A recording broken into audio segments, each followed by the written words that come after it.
ஆல்வினேச உறவுகள் அனைவருக்கும் இதுதான் அவியானம் பொழுது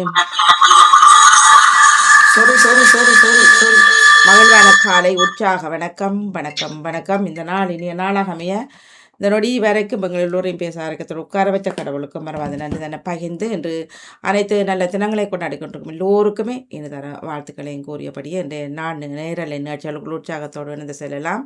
27/11/2025 நமக்காக நாம் இங்கு வாழ்வதற்காக தங்களது உயிர்களை தியாகம் செய்த அத்தனை போராளிகளையும் வணங்கியபடியே இன்றைய நாள் நேரல் நிகழ்ச்சிகளுக்குள் உற்சாகத்துடன் செல்லாம். வணக்கம் தமிழக்கா, வாங்கும் உற்சாக வணக்கம் மணி.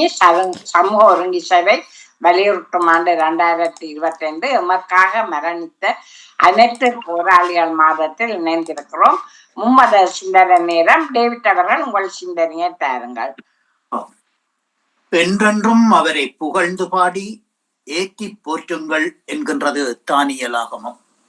பிதாச்சுடன் தூயாவையின் பேராலே ஆமேன். இறை புகழ்ச்சி உமக்கே. அன்பு பாமுக உறவுகளுக்கு எனது காலை வணக்கம். உங்கள் குடும்ப நல உற்சாகத்திற்காக இறைவனை பிரார்த்தித்து கிறிஸ்தவ நற்சிந்தனை வழங்குபவர் பிரான்சில் இருந்து டேவிட். கிறிஸ்தவ நற்சிந்தனை தொடரன் 1956 பொதுக்காலம் 34ஆம் வாரம் இன்று வியாழன் தினமுமாகும். இன்று திரு அவை புனித வெர்சியஸ் அவர்களை நினைவு கூறுகின்றது. செங்கதிர் சூரியனாய் செங்கம்பளத்தில் தடம் பதித்து செங்குருதி சிந்தி செந்தனலில் வெந்தனலில் வீழ்ந்த வீரை வேங்கைகளே, மாவீர செல்வங்களே, எமது சுயநிர்ணய உரிமைக்காக தாயக விடுதலைக்காக களமாடி காவியமாகிய வரலாறு பதித்த வீர வேங்கைகளே, எமது மாவீர செல்வங்களுக்கு கண்ணீர் துளிகளோடு கார்த்திகை பூக்கள் தூவி வீர வணக்கம் செலுத்துகின்றேன். அன்பான உறவுகளே, எமது உறவுகளை நினைந்து அவர்கள் ஆன்மா சாந்தியடைய மாவீரர்களுக்காக, நாம் இழந்து போன பறிகொடுத்த உறவுகளுக்காக, கதற கதற குதற குதற கொல்லப்பட்டு முள்ளிவாய்க்காலிலே புதைக்கப்பட்ட அந்த செல்வங்களுக்காக, மக்களுக்காக, பெரியோருக்காக, முதியோருக்காக, நாட்டுப்பற்றாளர்களுக்காக, தேசிய பற்றாளர்களுக்காக மற்றும் இறந்து போன குருமாரையும் இந்த நாளிலே நாம் நினைவு கொள்ளுவோம். எல்லோருடைய ஆன்மாவும் இறைவனடி சேர பிரார்த்திப்போம். ஆகவே ஆண்டவரே உம்மை நோக்கி எம்மான்மாவை எழுப்பினோம். ஆண்டவரே உம்மை நோக்கி எம்மான்மாவை எழுப்பினோம். கண்கள் உம்மை நோக்குகின்றன, கண்கள் உம்மை நோக்குகின்றன, கவலையாலே வாடுகின்றோம் யாம், கவலையாலே வாடுகின்றோம் யாம். கண்ணீரிலிருந்து மீட்டருள் வீரே, கண்ணீரிலிருந்து மீட்டருள் வீரே, கருணையின் தேவா கனிந்திடுவீரே. ஆண்டவரே உம்மை நோக்கி எம்மான்மாவை எழுப்பினோம். ஆண்டவரே உம்மை நோக்கி எம்மான்மாவை எழுப்பினோம். வாழ்த்தொலியாக நீங்கள் அல்லேலுயா அல்லேலுயா, நீங்கள் தலை நிமிர்ந்து நில்லுங்கள், ஏனெனில் உங்கள் மீட்பு நெருங்கி வருகின்றது. அல்லேலுயா. இன்றைய நற்செய்தியாக புனித லூக்கா எழுதிய நற்செய்தியில் இருந்து வாசகம். அதிகாரம் 21, இறை வார்த்தைகள் 20 28 வரை. அக்காலத்தில் இயேசு தம் சீடர்களை நோக்கி கூறியதாவது: ஜெருசலேமை படைகள் முற்றுகையிட காணும் பொழுது அதன் அழிவு நெருங்கிவிட்டது என்று அறிந்து கொள்ளுங்கள். அப்போது யூதேயாவில் இருப்பவர்கள் மலைகளுக்கு ஓடி போகட்டும், நகருக்குள் இருப்பவர்கள் வெளியேறட்டும், நாட்டுப்புறங்களில் இருப்பவர்கள் நகருக்குள்ளே வராதிருக்கட்டும். தண்டனையின் காலம் அது. எழுதியுள்ளதெல்லாம் அப்போது நிறைவேற வேண்டும். அந்நாட்களில் கருப்பவதிகளுக்கும் பாலூட்டுவோருக்கும் ஐயோ பரிதாபம். ஏனெனில் நாட்டிலே மிகுந்த நெருக்கடியும் இம்மக்களின் மேல் தேவ கோபமும் உண்டாகும். இவர்கள் வாழ்முனையில் மடிவார்கள். புற நாடுகளுக்கெல்லாம் அடிமைகளாக கொண்டு செல்லப்படுவார்கள். புறவினத்தாரின் காலம் நிறைவேறும் மட்டும் எருசலேம் புறவினத்தாரால் மிதிப்படும். கதிரவனிலும் நிலாவிலும் விண்மீன்களிலும் அறிகுறிகள் தென்படும். மண்ணுலகில் கடற் கொந்தளிப்பின் முழக்கத்தினால் நாடுகள் குழப்பமடைந்து இடுக்கண்ணுறும். உலகத்திற்கு என்ன நேருமோ என்னும் ஏக்கத்தினாலும் அச்சத்தினாலும் மக்கள் உயிர் விடுவர். வானத்தின் படைகள் அசைக்கப்படும். அப்பொழுது மனுமகன் மிகுந்த வல்லமையோடும் மாட்சியோடும் மேகத்தின் மீது வருவதை காண்பீர்கள். இவை நிகழத் தொடங்கும் பொழுது தலை நிமிர்ந்து நில்லுங்கள், உங்கள் மீட்பு நெருங்கி வருகின்றது. இது கிறிஸ்து வழங்கும் வாழ்வு தரும் நற்செய்தி. கிறிஸ்துவே உமக்கு புகழ். இன்றைய நற்சிந்தனையாக இவை நிகழத் தொடங்கும் பொழுது தலை நிமிர்ந்து நில்லுங்கள், உங்கள் மீட்பு நெருங்கி வருகின்றது என்கின்றார் நமது ஆண்டவராகிய இயேசு. இயேசு தன்னுடைய சீடர்களை அரவணைத்து கடைசி நேரங்களிலே தான் பாடுபட போகின்ற அந்த வேளைகளிலே சொல்ல வேண்டிய சில தீர்க்க தரிசனங்களை அவர்களுக்கு சொல்லுகின்றார். இன்றைய முதல் வாசகத்திலே நாம் பேசிக்கொண்டிருந்த அந்த தீர்க்க தரிசனங்களும், அதாவது சிங்கத்தின் சிங்கத்தின் வாயிலிருந்த தானியலை இறைவன் காப்பாற்றியதையும் அரசரின் மனமாற்றத்தை பற்றியும் இன்றைய முதல் வாசகம் நமக்கு தருகின்றது. தானியல் ஆகமம் 6ஆம் அதிகாரம் 11-27 புறப்படைத்து பாருங்கள். தானியல் ஒரு சுப மனிதராக வாழ்ந்தார். முழந்தாள் படி நின்று மன்றாடினார். இடைவிடாமல் மன்றாடினார். தானியலின் உண்மையான சுபத்தை கேட்டார் நம் இறைவன். அவரை சிங்கத்தின் வாயிலிருந்து தப்பிக்க வைத்தார். நம் ஆண்டவர் வல்லமை மிக்கவர் என்பதை இன்றைய வாசகம் சாட்சி பகர்கின்றது. மீட்பு நெருங்கி வருகின்றது. அதற்காக நாம் தயார் நிலையில் இருக்க வேண்டும் என்பதை இன்றைய நற்செய்தி வாசகம் நமக்கு கூறுகின்றது, கட்டியம் தருகின்றது. பிற இனத்தாரின் இறை நம்பிக்கை, வாழ்வு, கண்ணோட்டம், இயேசுவின் பங்கு, பணிக்கு ஆறுதல் தந்தது. கனி கொடாதவற்றை தரித்து விடுவார், கனி கொடுப்பவற்றை மிகுந்த கனி தருமாறு கழித்து விடுவார். ஆகவே இறைவனோடு இணைந்த வாழ்வித்தான் இறுதி நாள் நமக்கு பேருவை தரும் நாளாகும். எருசலேம் ஆலயத்தின் அழிவையும் இறுதி நாட்களில் இயேசுவை பின்பற்றுகிறவர்களுக்கு வரவிருக்கும் துன்பங்களையும் முன்னறிவித்த இயேசு எருசலேம் நகரின் அழிவையும் உலகின் இறுதி காலத்தை பற்றிய இன்றைய நற்செய்தியில் குறிப்பிடுகின்றார். இயேசு எருசலேம் நகருக்குள் நுழையும் முன்னால் நகரை பார்த்து அழுகிறார். கடவுளின் விருப்பத்தை அறிந்து கொண்டு வாழ பல வாய்ப்புகள் இருந்தாலும் எருசலேம் அன்று அவ்வாறு செய்யவில்லை. அப்போதே எருசலேமின் அழிவை முன்னறிவிக்கின்றார். இன்றைய நற்செய்தியில் மீண்டும் எருசலேமின் அழிவை குறிப்பிடுகின்றார். இயேசுவின் இந்த இறைவாக்கு கிறிஸ்துவுக்கு பின் 70ஆம் ஆண்டில் நிறைவேறியது. எருசலேம் நகர் புற இனத்தாரால், ரோமியர்களால், அதாவது இத்தாலியர்களால் மிதிக்கப்பட்டது. உலகின் இறுதி காலம் நெருங்கும் போது ஏற்பட போகும் அடையாளங்களையும் இன்றைய நற்செய்தியில் இயேசு குறிப்பிடுகின்றார். இறுதியில் மானிட மகனின் வருகை இருக்கும். இயேசு பின்பற்றுகிறவர்கள் பயப்பட தேவையில்லை. இயேசு முதலில் வந்தபோது எருசலேம் நகர் அவரை அறிந்து கொள்ளவில்லை, ஏற்றுக்கொள்ளவில்லை, புறக்கணித்தது. அவர் மக்களாலும் புறக்கணிக்கப்பட்டார். அதே போல மானிட மகன் வருகையின் போது உலகம் அவரை கண்டுகொள்ளாது, ஏற்றுக்கொள்ளாது என்பதை காட்டுபவனாக செய்திகள் உள்ளன. ஆனால் இயேசுவில் நம்பிக்கை கொண்டவர்கள் அவரின் சீடர்களாக வாழ்வார்கள், மீட்கப்படுவார்கள் என்பதை இன்றைய நற்செய்தி நமக்கு தருகின்றது. இந்நற்சிந்தனையில் இணைந்திருந்த அனைத்து பாமுக உறவுகளுக்கும் இந்நாளிலே இறைவன் நிறையாசி வழங்க வேண்டிய எல்லோருக்கும் பொதுவான இறைவனை பிரார்த்தித்து அன்போடு விடைபெறுகின்றேன். அன்பு தங்கையே, மீண்டும் நாளைய சிந்தனையோடு அடுத்த தலைமுறை நோக்கி எமக்காக மரணித்த விடுதலை போராளிகளை போற்றும் வாதத்தில் நன்றி வணக்கம் தங்கையே. மீண்டுமாக இன்றைய கவிதையோடு மீண்டும் சந்திக்கின்றேன். நன்றி வணக்கம். நன்றி வணக்கம் டியூட்டனி அவர்களே. உங்கள் சிந்தனைக்கு வாழ்த்துக்கள். அடுத்து நேவிஸ் பிலிப்ஸ் உங்கள் சிந்தனையை தாருங்கள். இனிய காலை உற்சாக வணக்கம் திருமதி தவமலர் செல்விராஜன் அவர்களே. வணக்கம். வணக்கம் பாமுக உறவுகளுக்கு, திருமதி நடால் மோகன் வாணிமோகன் அவர்களுக்கும், சிந்தனை வழங்கியவருக்கும், சிந்தனையை கேட்டுக் கொண்டிருக்கும் அன்பான உறவுகளுக்கும், வழங்க இருப்பவர்களுக்கும் என்னுடைய அன்பான வாழ்த்துக்களை கூறிக்கொண்டு, அமைதியான இந்த நாளை எங்களுக்கு தந்த இறைவனை வாழ்த்தி போற்றி வணங்கிக் கொண்டு என்னுடைய நற்சிந்தனை தொடர் என்று 1787 என்றும் கூறிக்கொண்டு இன்றைய இறை வார்த்தையின் சிந்தனையாக நீங்கள் தலை நிமிர்ந்து நில்லுங்கள், ஏனெனில் உங்கள் மீட்பு நெருங்கி வருகின்றது. கடவுளின் வார்த்தைக்கு மதிப்பு கொடுக்காமல் தங்கள் அறிவையும் ஆற்றலையும் நம்பி கடவுளுக்கு செவி கொடுக்க மறுத்தவர்களுக்கு சாட்டை அடியாக இயேசுவின் இறைவார்த்தை இன்று தரப்படுகின்றது. அமைதியின் வழியில் தான் மீட்பு பெற முடியும், அடக்கி ஆள்வதிலோ கிளர்ந்து எழுவதிலோ யாரும் வெற்றி பெற முடியாது என இயேசு பலமுறை போதித்தாலும் அவரின் போதனை விழலுக்கு இறைத்த நீராகவே போனது. ஆனால் அந்த மோசமான நிலையையும் கடவுள் நம்பிக்கையின் தருணமாக மாற்றுகின்றார். மனிதரின் மடமையால் நிகழ்ந்த பேரழிவிலும் நன்மையாக மாற்றுகின்றார். அத்தகைய அழிவுகள் நடக்கும் போது மீட்பு நெருங்கி வந்துவிட்டது என உணருமாறு மக்களை நம்பிக்கையின் பால் கட்டி எழுப்புகின்றார்.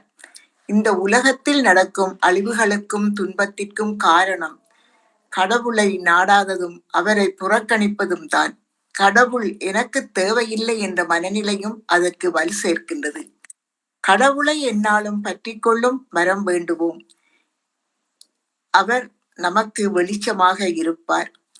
என் இரட்சிப்பின் தேவனுக்காய் நான் காத்திருப்பேன், என் ஜீவனுள்ள நாளெல்லாம் நான் கர்த்தருடைய வீட்டில் நிலைத்திருப்பேன் என்று பாடினார் தாவீது அரசர். எந்த இடத்திற்கு சென்றால் மனிதர்கள் மீண்டும் பூமிக்கு திரும்புவதில்லையோ அதுதான் எனது உயர்ந்த இடம் என்கின்றார் புனித சவேரியார். நமது மனத்தை மலரிலிருந்து காற்று எடுத்துக் கொள்வது போல் ஆன்மா உடலில் இருக்கும் போது, உடலை மட்டும் பிரியும் போது, உடலை விட்டு பிரியும் போதும் நம்மால் அதை அறிய முடிவதில்லை. அறிவும் அழிவும் என்னிடமிருந்தே வருகின்றன என்கின்றார். ஆன்மா எங்கிருந்து வந்ததோ அதே இடத்திற்கு மீண்டும் பயணிக்கின்றது. அதற்கு அழிவே கிடையாது என்னும் உணர்வில் மனித இன பேதங்கள் ஒழிக்க, சமதர்மம் ஓங்க ஓயாது போராடி மக்களின் உரிமை காக்க உயிர் தியாகம் புரிந்த ஈழத் தமிழ் மண்ணின் காவல் தெய்வங்களும் இறைவனின் அன்பில் என்றும் இருப்பர் என்னும் நம்பிக்கையில் அவர்களின் நினைவுகளை மீட்டுவோம். உயிருக்கு உயிராய் உருக்கொடுத்து திருவாக பெற்றெடுத்து பெயர் சூட்டி அமுதோடு பாசத்தையும் சேர்த்தூட்டி அறிவொளிக்கு வழிகாட்டி ஆளுமைக்கு திறனூட்டி இயலிசை இன்பத் தேனூட்டி ஆளாக்கி வாழ்வழித்த அருமை தாயெங்கே, தந்தை எங்கே, பாசத்தை பகிர்ந்தளித்த அன்பு நிறை உறவுகளும் கல்வி என்னும் வளர்ப்பினிலே வளர்த்தெடுத்த ஆசான்களும் நகமும் சதையுமான நட்புடன் வாழ்ந்தோரும் சென்றடைந்த இடம்தான் இங்கே. அன்பாகி அன்பில் நிலையாகி ஒளியாகி இருள் போக்கும் பணியில் நெருப்பாகி மீண்டும் மரமாகும் நம்பிக்கையில் மண்ணின் வித்தாகி போன தியாக தீபங்களாம் எங்கள் மாவீர செல்வங்களை இந்நாளில் நாம் எம் நெஞ்சிலே ஏந்தி நிம்மதியும் சமரசமும் உலவும் கல்லறையில் நின்று ஏங்குகின்றோம். கடந்த காலம் நினைவு கூர்கின்றோம். அவர்களோடு இருந்த காலம் நிகழ்காலம் ஆகாது என்ற உண்மை ஏற்று நெஞ்சு கூர்ந்து சோர்கையிலே கல்லறையில் சிலுவையாக முகம் காட்டியவர் நிற்கின்றார். விண்ணகம் என்ற நிலை வாழ்வு ஒன்று இருப்பதாய் உணர்ந்து அமைதி கொள்கின்றார். மண்ணின் விடுதலைக்காய் உயிர் நீத்தவர்களின் ஆன்ம விடுதலைக்காய் தலை தாழ்த்தி இறைவனை வேண்டுவோம். ஜோதி வீசும் பேரின்ப வீட்டில் விண்ணோர்களின் கூட்டத்தில் இவர்களை இணைத்து உமது அன்பின் நிழலில் காத்தருளும். நித்திய சாந்தியை இவர்களுக்கு அளித்தருளும் இறைவா. முடிவில்லாத ஒளி இவர்கள் மேல் ஒளிர்வதாக. வான் வீட்டில் வாழும் மாவீரர்களே, உங்கள் தியாகத்திற்கு எங்கள் சிரம் தாழ்ந்த வீர வணக்கங்கள். இவர்களை பிரிந்து வாழும் உறவுகளுக்கும் நீரே வாழ்வாக வழியாக இருந்தருளும். உம்மிடம் அழைத்து கொண்ட எல்லா ஆன்மாக்களுக்கும் நித்திய சாந்தியை அளித்தருளும். விடுதலைக்காக இயங்கி உத்தரிப்பு தளத்திலே வாடிக்கொண்டிருக்கின்ற ஆன்மாக்களையும் பேரின்ப வீட்டில் இணைத்தருளும் இறைவா என்று வேண்டிக் கொண்டு, உங்களுக்கும் இந்த அதிகாலை பொழுதினிலே இந்த இறை வேண்டல் இறை சிந்தனையில் இணைந்திருக்கின்ற எல்லோருக்கும் இந்த நாள் இனிய நாளாக மலர்ந்து எல்லோரும் எல்லா நலன்களும் பெற்று அமைதியாகவும் மகிழ்வாகவும் வாழ எல்லாம் வல்ல இறைவனை வேண்டி விடைபெறுகிறேன். நன்றி, வணக்கம். தவமலர் அவர்களே, வாணிமுகன். நன்றி, வணக்கம். அவர்களே, உங்கள் சிந்தனைக்கு வாழ்த்துக்கள். அடுத்த தியான அவர்கள் உங்கள் சிந்தனையை தாருங்கள். இனிய காலை உற்சாக வணக்கம். இந்திய தோப்பாளினி சோமலர் கல்விராஜன் அவர்களுக்கும், வணக்கம். பாமுக தோப்பாளினி கலைவாணி மோகன் அவர்களுக்கும், அதிபர் நடாமோகன் அவர்களுக்கும், அனைத்து பாமுகர்களுக்கும் எனது எங்கிருந்த காலை வனத்தை கிறிஸ்தாருடன் கூறிக்கொண்டு நஞ்சம் வந்து ஜியானடேசன். இன்று இந்த மாதம் கார்த்திகை மாதம் இறந்த ஆன்மாக்கள் அனைவரையும் நினைவுகூறுவோம். எங்களை இன்று மண்ணில் பிறந்து நம்மோடு வாழ்ந்து நம்மிடம் நம்மை விட்டு பிறந்த நம் பெற்றோருடன் பிறந்தோர் உறவினர்கள் நெஞ்சில் நின்றோர் யாரும் நின்றியாத ஆன்மாக்களையும் மண்ணுக்காக புதையுண்ட அனைத்து விடுதலை போராளிகள் எல்லோருக்காக நாங்கள் நிறைவேண்டல் செய்வோம். இன்றைய நாளில் நினைவுறுவோம், இந்த மாசத்தில் நினைவுறுவோம், இறந்தவர்களை நான் நேசிப்போம் என்றும் அவர்களை நினைவு வேண்டுவோம். இந்த பொது காலத்தின் 34ஆம் வாரத்தின் 4ஆம் நாள் வியாழக்கிழமை. எனது ஆக்கம் 9065வது ஆக்கமாகும். கிறிஸ்தவ நற்சிந்தனை. மீட்பு நெருங்கி வருகின்றது என்பதும் அதற்காக நாம் தயாராக இருக்க வேண்டும் என்று இன்றைய வாசத்தின் மைய கருத்தாகும். இன்றைய முதல் வாசத்தில் தானியலின் சிவ வாழ்வானது சித்தரிக்கப்படுகின்றது. அவர் இடைவிடாமல் ஜெபித்தார், இறைவனை முழுமையாக நம்புகிறார் என்று சொல்லப்படுகின்றது. ஜெபம் ஒரு மனிதரை தெளிவுள்ளவராக்குகின்றது, நம்பிக்கையை தருகின்றது, எதிர்காலத்தில் நடக்க போதே முன்னறிய செய்கின்றது, கடவுள் மீதுள்ள நம் உறவை ஆழப்படுத்துகின்றது. இப்படிப்பட்ட சுகவாழ நிலைத்து நிற்பவர்கள் இதற்கும் தயாராக இருப்பார்கள். மீட்பு நெருங்குவதை உணர்வார்கள். தலை நிமிர்ந்து நில்லுங்கள் என்று கூறுவதன் மூலம் நான் நம்பிக்கையோடு இறை தீர்ப்பை எதிர்பார்க்க நம்மை அழைக்கின்றார். சிந்திப்போம், செயல்படுவோம். நித்திய சாந்தி அளித்தருளும் இறைவா, நீரிவர் பரிசாயிருந்தருளும். சுபங்களும் புகழ்ச்சி பலிகளுமே நாம் செய்தோம் இறந்தோர் சாந்தியுற.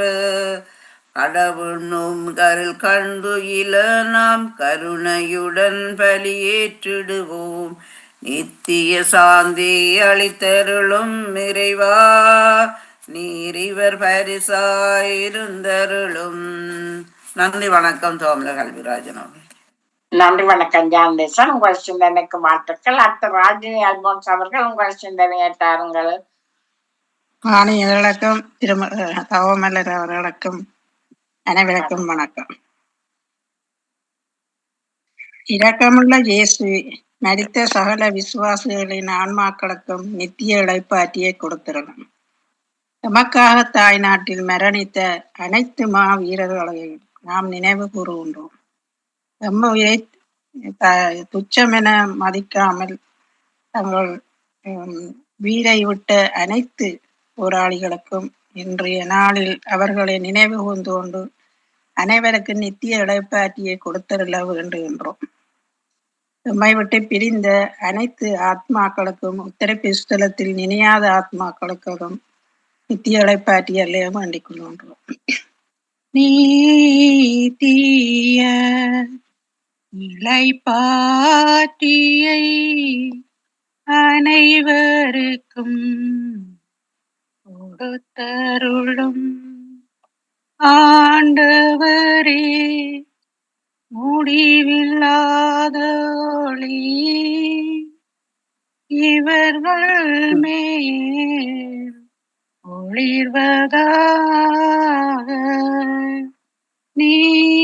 நீத்திய இளைப்பாற்றியை அனைவருக்கும் கொடுத்தருளும். நன்றி, வணக்கம். நன்றி, வணக்கம் ராஜினி அல்போன்ஸ் அவர்களே. அடுத்து அண்ணா பாலமுரளி அவர்கள் உங்கள் சிந்தனையை தாருங்கள். மீண்டும் ஒரு இனிய காலை பொழுதில் இணைய செய்த எங்கள் இறைவனுக்கு நன்றியை கூறிக்கொண்டு பாமுகம் தொலைக்காட்சியில் இணைந்திருக்கும் அத்தனை உறவுகளுக்கும் எனது காலை வணக்கத்தையும் வாழ்த்துக்களையும் கூறிக்கொள்கின்றேன். முதலும் முடிவும் நானே, என்னில் விசுவாசம் கொள்பவன் இறப்பிலும் வாழ்வான். தந்தை மகன் தூயாவியின் பேராலே ஆமென். அருமையான ஒரு இறைவசனம். இன்று நம் தாயகத்தில் இறந்து போன அத்தனை மாவீரர்களுக்காகவும் முதல் கண்ணாக இறைவனிடம் நித்திய இளைப்பாற்றியை கொடுக்க வேண்டும் என்று வேண்டிக் கொண்டு எங்கள் குடும்பங்களிலும் உறவுகளிலும் உலகமெங்கும் இயற்கையினாலும் போரினாலும் பாதிக்கப்பட்ட அனைவரின் ஆத்மாவும் இறைவனின் சந்நிதியில் இளைப்பாற கடவதாக. முதலும் முடிவும் நானே, என்னில் விசுவாசம் கொள்பவன் இறப்பிலும் வாழ்வன். இன்று நம் தாய் நாட்டில் நடந்த போரினால் பாதிக்கப்பட்டு இறந்தவர்கள், மாவீரர்கள், இயற்கை அழிவினால் எங்கள் நாட்டில் இறந்தவர்கள் அத்தனை பேருக்கும் நிச்சயமாக இந்த இறைவசனம் பொருந்தும். இறப்பிலும் மாவீரர்கள் தங்கள் இறப்பிலும் எங்களை வாழ வைத்திருக்கின்றார்கள். ஒவ்வொரு மனிதனும் அவனுடைய இறப்புக்கு பின்னால் நிச்சயமாக அவன் எங்களை வாழ வைத்துக் கொண்டுதான் இருக்கின்றான்.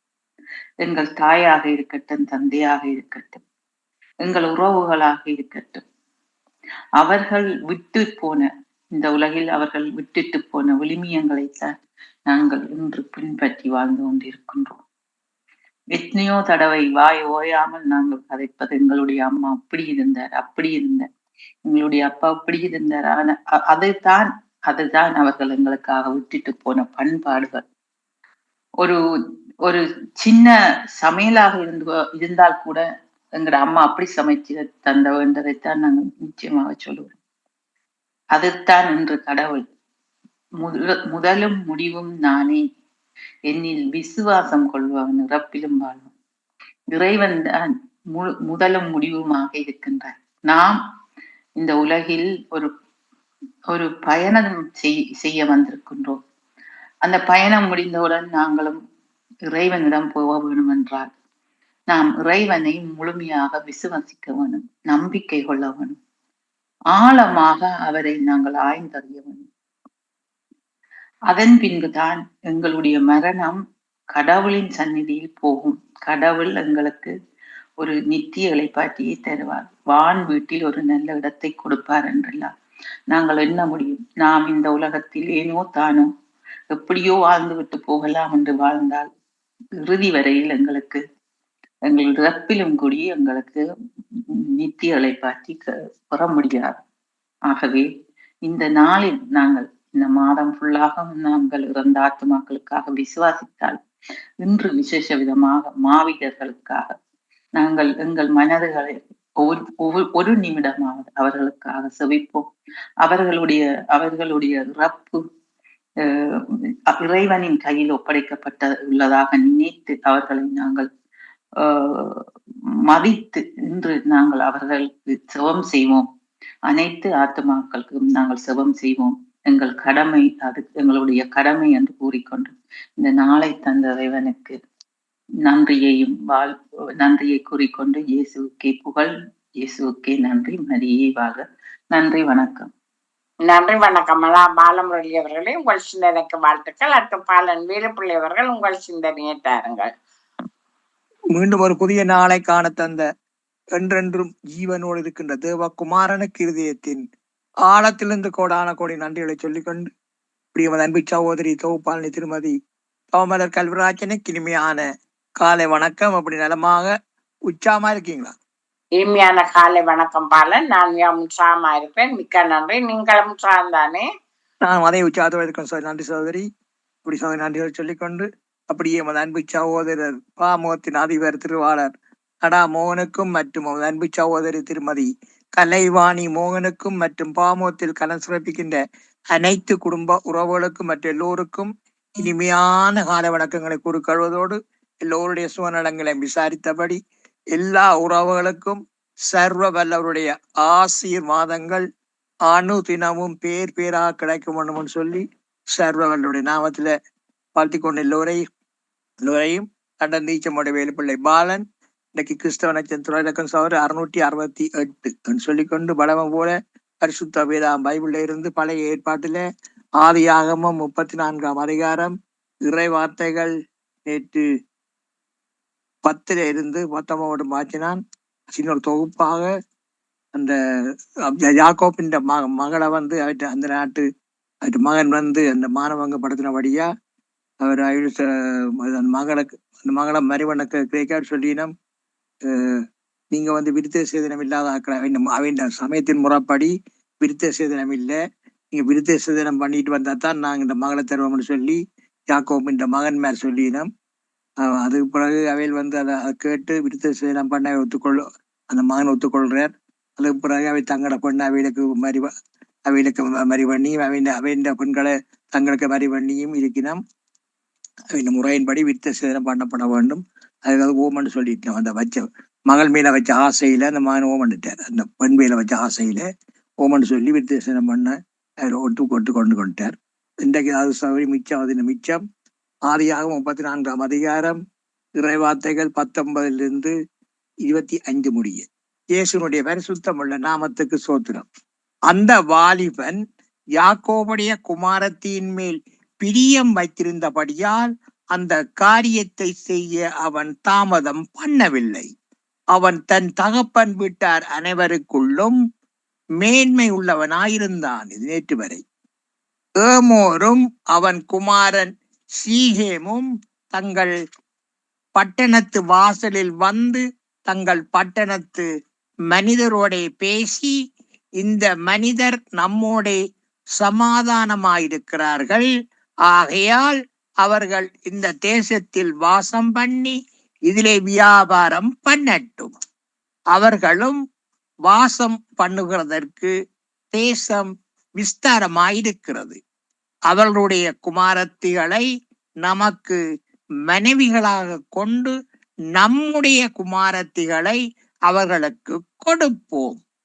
அந்த மனிதர் விருத்த சேதனம் பண்ணப்பட்டவர்களாயிருக்கிறது போல நம்மில் உள்ள ஆண் மக்கள் யாவரும் விருத்த சேதனம் பண்ணப்பட்டால் அவர்கள் ஏக ஜனமாக நம்மோடைய வாசம் பண்ண சம்மதிப்பார்கள். அவர்களுடைய ஆடு மாடுகள், ஆஸ்திகள், மிருக ஜீவங்கள் எல்லாம் நம்மை சேர்மல்லவா. அவர்களுக்கு சம்மதிப்போமானால் அவர்கள் நம்முடனே வாசம் பண்ணுவார்கள் என்று சொன்னார்கள். அப்பொழுது ஏமோரின் பட்டணத்து வாசலில் புறப்பட்டு வரும் அனைவரும் அவர் சொல்லையும் அவர் குமாரனாகிய சீகோமின் சொல்லையும் கேட்டு அவனுடைய பட்டணத்து வாசலில் புறப்பட்டு வரும் ஆண் மக்கள் யாவரும் விருத்த சேதனம் பண்ணப்பட்டார்கள். 3ஆம் நாளில் அவர்களுக்கு நோவெடுத்து கொண்ட போது யாக்கோபின் குமாரரும் தீனாளின் சகோதரருமான சிமியோன் லேவி என்னும் இவ்விரண்டு பேரும் தன் பட்டயத்தை எடுத்து கொண்டு துணிகரமாய் பட்டணத்தின் மேல் பாய்ந்து ஆண் மக்கள் யாவரையும் கொன்று போட்டார்கள். தொடர்ச்சி சோதனை நாளை தொடரும் சொல்லிக்கொண்டு ஒரு பாடல். இயேசுவின் பரிசுத்தமுள்ள நாமத்துக்கு சோத்திரம். ஆணி கொண்ட காயங்களை அன்புடன் முத்தி செய்கின்றோம். ஆணி கொண்ட காயங்களை அன்புடன் முத்தி செய்கின்றோம். ஆணி கொண்ட காயங்களை அன்புடன் முத்தி செய்கின்றேன். அன்புடன் முத்தி செய்கின்றேன். அன்பான தகப்பனே, நாளை தந்த கிருபைக்கா கோடான கொண்டு சொல்லிக்கொண்டு தகப்பனே, மண்மீட்பு போரில் மரித்த எங்களது அத்தனை செல்வங்கள் ஆத்மாக்களுக்கு நித்திய அழைப்பாளர் கொடுக்க ஜபிக்கிறேன் ராஜா.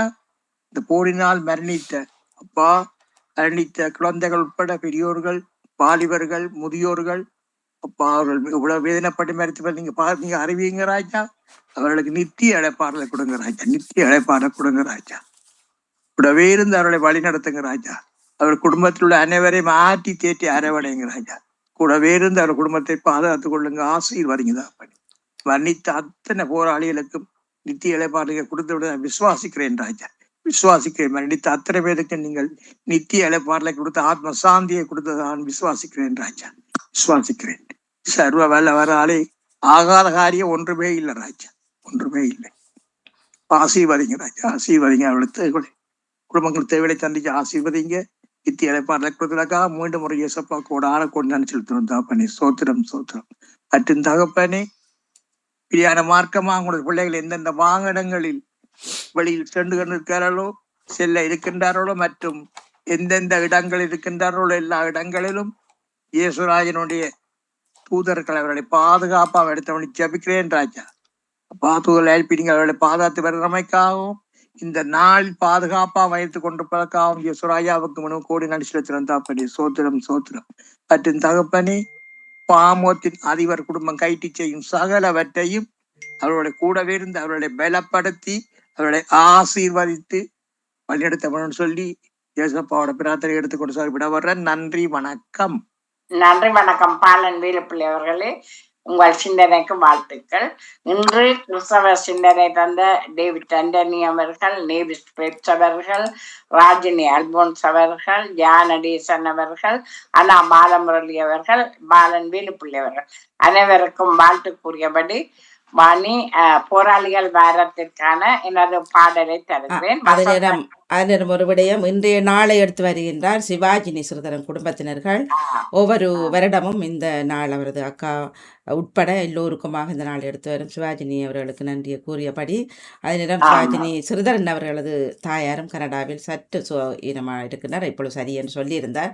அவரும் சுகம் பெற்று வரவும் இந்த நேரத்தில் நாங்கள் மிட்டபடியே இன்றைய நாளுக்கான பாடல் நீங்கள் தாருங்கள் தமிழுக்கு. அதனைத் தொடர்ந்து குறுகிய நேரத்தில் நாங்கள் பயிற்சி செய்துவிட்டு நிறைய பாடல்கள் இருக்கின்றது. ஆங்கில வகுப்பு உணரவடைந்தோம். அதனை நான் நினைக்கின்றேன். உங்கள் பாடலை போட்டு தாருங்களா. நன்றி வாணி. வசந்தா ஜெயதீசனுடைய வரிகள்.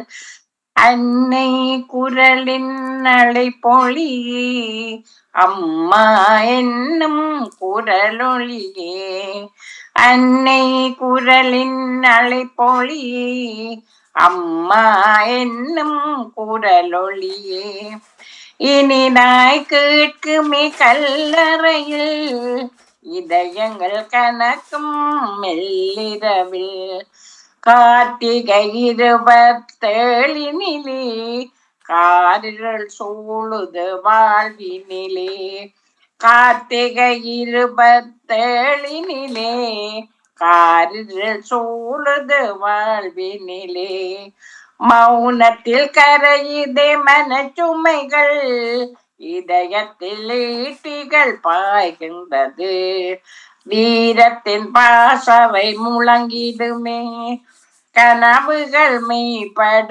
வாழ்ந்திடுமே, உறங்குக தோழரை விழித்தெழுங்கள், உறவுகள் வாழ்வினை மீட்டெடுங்கள், காந்தல் மலர்கள் காணிக்கையாய் கரங்களில் தீபங்கள் ஒளியேற்றும், விடுதலை வித்தாய் விழித்தோரே, வேள்வியின் வேள்கையில் வாழ்வோரே, காந்தல் மலர்கள் சமர்ப்பணமாய் கரம் குவித்தே வணங்கி போற்றுகிறோம், காந்தல் மலர்கள் சமர்ப்பணமாய் கரம் குவித்தே வணங்கி போற்றுகிறோம், வீரத்தின் வேறாய் வீறு கொண்டு விடுதலையாகத்தில் பள்ளி கொள்வீர், அன்னை குரலின் அழைப்பொழியே, அம்மா என்னும் குரலொளியே. நன்றி வணக்கம் வாணி. மிக்க மிக்க நன்றி அக்கா. தொடர்ந்து கொள்வோம். நன்றி வணக்கம். இவர்கள் பாடல் மற்றும் சிவாஜினி அவர்களது தகவல் எல்லாமே இருக்கின்றது. நாங்கள் கடக 2 பயிற்சியை செய்துவிட்டு வகுப்புடன் இணைந்து அதற்கு பிறகு நான் இணைத்து விட்டு கவிதை நேரத்துடன் இணையெல்லாம். பகுதி 1 இராபிஜகரியர்கள், பின்பு சிவதர்சனி ராமன் அவர்கள் இணைய காத்திருக்கின்றார்கள். சிந்தனைகளுடன் எல்லோருக்கும் நன்றி. தமிழருக்காவுக்கும் நன்றி.